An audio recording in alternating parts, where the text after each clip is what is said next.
Ladies and gentlemen, you have heard a tremendous amount of information today. And it becomes very difficult to try and put some sense of order to it all. So that's what I want to do first for you. It's also very difficult to try and understand all the testimony that you've heard.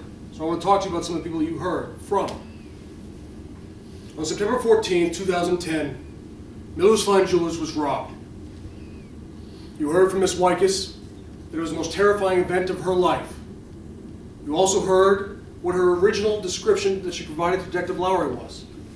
A man in his 20s, wearing a hat with a star on it, tan jacket, and dark pants. Further investigation was conducted outside and inside of Miller's, where there were fingerprint dustings done. There were no fingerprints found on the glass countertops, nor on the brass handles that the suspect would have had to have touched, according to Lexi Wycus.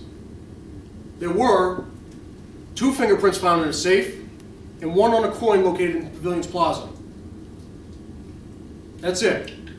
The next day, the local Nita City Press, the Press Clarion, publishes an article detailing the accounts that occurred at Miller's. And in that was a fallacious statement, or a false statement, that Lexi Wycus never made about the suspect saying, "I'm going to make a withdrawal." Now, for all intents and purposes, since the commission of that crime until for about a week, there were no suspects. The police had no leads.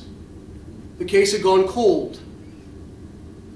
On the 21st, Val Cavaretta is arrested for suspected DWI, or DUI, by Officer Johnson when he failed all 3 field sobriety tests. Furthermore, when he tried to hide a half a kilo of cocaine in his car and then lie about who it belonged to, he was subsequently charged with possession with the intent to distribute that cocaine. Now, he knew, Mr. Cavaretta, that he was going to face a long period of jail time. So he cut a deal with the police where he accused my client, Ardell Delaney, of committing that robbery at Miller's. Now, the police, having to go and investigate this, compared the left index fingerprint of my client to those 2 latents, but the 3 fingerprints taken from the robbery. And what did that show? Well, you heard from the testimony that was read in by Ms. Nicholson that she was unwilling to make a positive identification of my client. Now, the prosecution sits here today and wants you to believe that, well, 7, other people, because other people will say 7's okay, it's okay in this case. But Ms. Nicholson wouldn't do that. And ladies and gentlemen, we're not talking about a difference between 7 versus 8 points of comparison. We're talking about a difference between 7 out of 150 points of comparison, or 8 out of 150 points of comparison. We don't know whose fingerprints those were in the safe, because the police never once conducted any elimination prints to see if they were Audie Passois, or Ms. Wycus, or anybody else for that matter that worked there. Not believing that this wasn't enough to continue, the police continued their pursuit of my client Ardell. They called Mr. Delaney in for a lineup, called Ms. Wycus in for a lineup, and you heard a tremendous amount of testimony about the issues involved with this lineup. First, there were 6 individuals.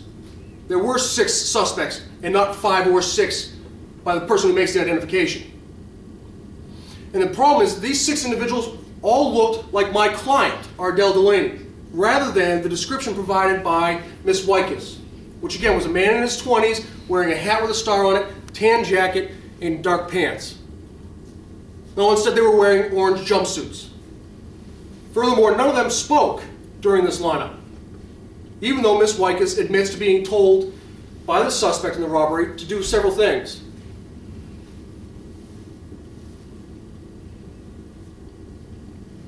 Again, on the other side of the glass, you have Ms. Wycus and Detective Lowry.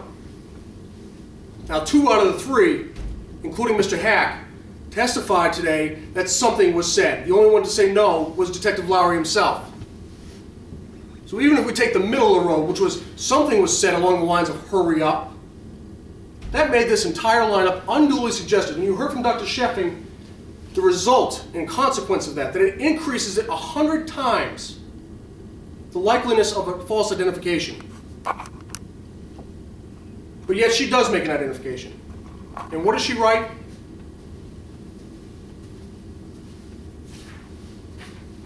She writes, I think it's number 4.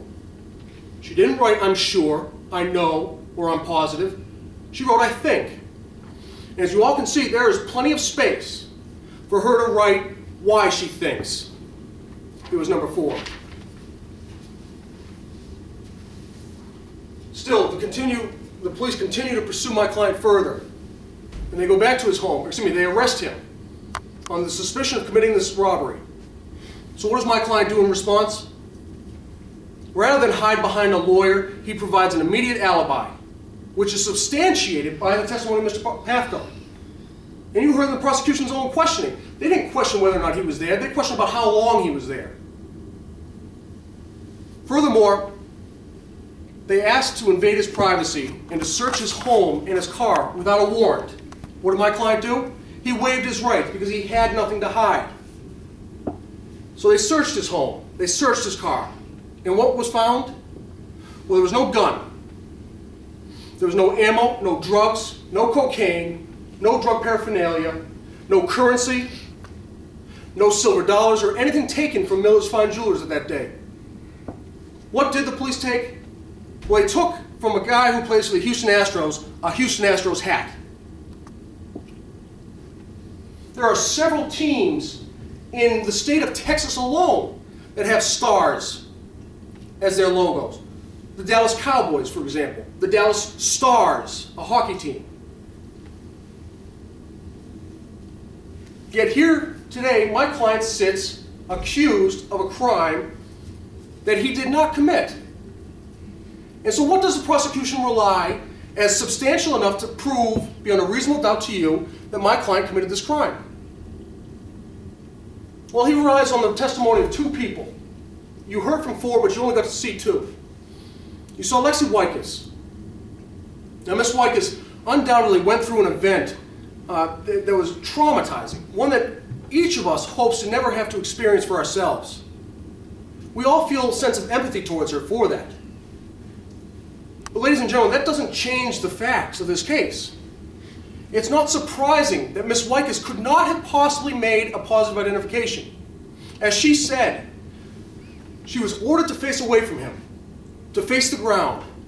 She never looked at him when he was reaching into the safe. And it must have been difficult. He wore his hat halfway over his head. If she had seen his eyes, it's likely that she would have identified his eyes or his hair if he wore the hat up here, as she said. That's not what happened.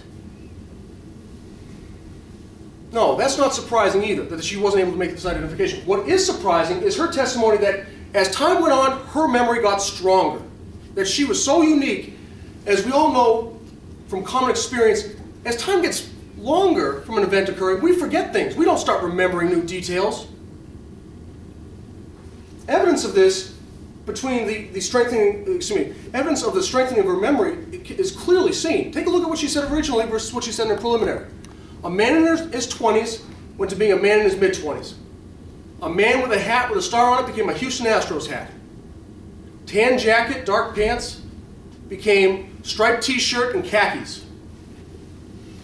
I think it's number 4, so I'm positive it's Ardell Delaney. So who did you meet next? You met Val Cavaretta. Val Cavaretta is a menace to society.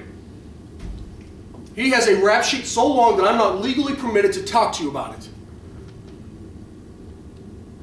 Yet the prosecution puts him in front of you as if he has some sense of credibility.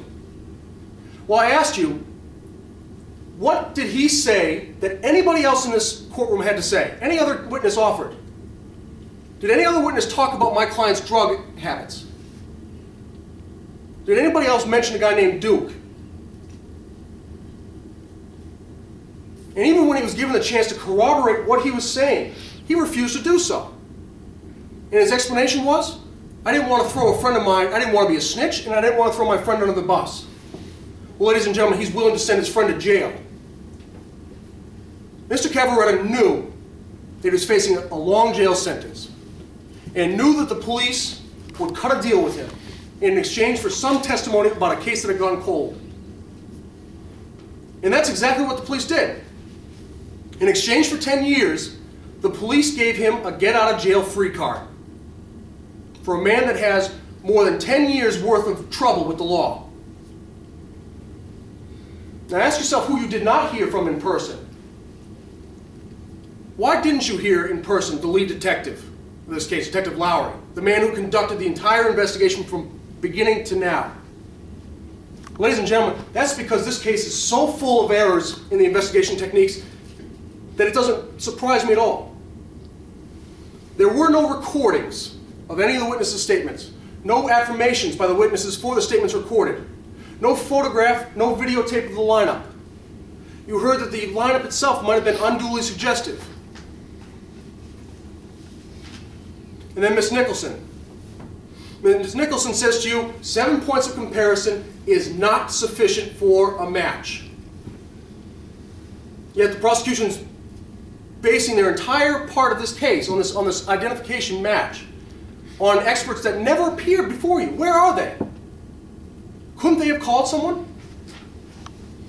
Ladies and gentlemen, you remember at the beginning of the case when I talked to you about reasonable doubt and the standard of proof that the prosecution needs to meet in this case. By now, it must be clear that this case is riddled with reasonable doubt.